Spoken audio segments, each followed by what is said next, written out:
বন্ধুরা, কলকাতার রাতের রাস্তাগুলো দিনে যতটা ব্যস্ত থাকে, রাতে ততটাই ভয়ানক হয়ে ওঠে। বিশেষ করে আপনি যখন একটি খালি অটো নিয়ে গড়িয়াহাট বা রাজাবাজারের নির্জন রাস্তা দিয়ে ফেরেন।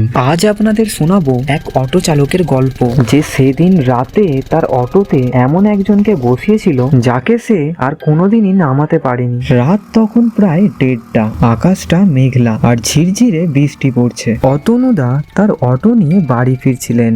বাইপাসের এক নির্জন মোড়ে এসে দেখলেন সাদা শাড়ি পরা এক মেয়ে তার অটোর দিকে হাত দেখাচ্ছে। অতনুদা ভাবলেন, এত রাতে একা মেয়ে নির্জন রোডে দাঁড়িয়ে হয়তো কোনো বিপদে পড়েছে। তিনি অটোটা থামালেন, মেয়েটাকে জিজ্ঞাসা করলেন, আপনি কোথায় যাবেন? মেয়েটি শুধু একটা নাম বলল, কবরস্থান।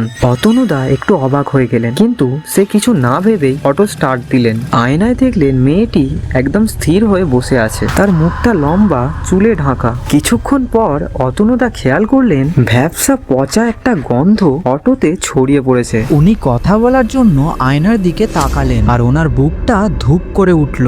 এখন পেছনের সিটটা পুরো ফাঁকা। অতনুদা ভয় পেয়ে অটো থামাতে চাইলেন, কিন্তু ব্রেক কাজ করছে না। তখনই ওনার কানে এলো এক ফিসফিস আওয়াজ। কে যেন তার কানে বলছে, চলো অতনু, আমার বাড়ি এখনো অনেক দূর। অতনু ঘাড় ঘুরিয়ে দেখলো মেয়েটি ঠিক ওনার পাশেই ড্রাইভারের সিটেতে বসে আছে। তার গায়ের চামড়া পচে গলে যাচ্ছে আর চোখ দুটো দিয়ে শুধু রক্ত ঝরে পড়ছে। মেয়েটি একটা পচা হাত অতনুদার কাঁধে রাখলো আর একটা বিকট হাসি হেসে উঠল। পরের দিন সকালে পুলিশ বাইপাসের ধারে অতনুদার অটো খুঁজে পায়। অতনুদা বেঁচে ছিলেন ঠিকই, কিন্তু ওনার স্মৃতিশক্তি পুরোপুরি চলে গেছিল।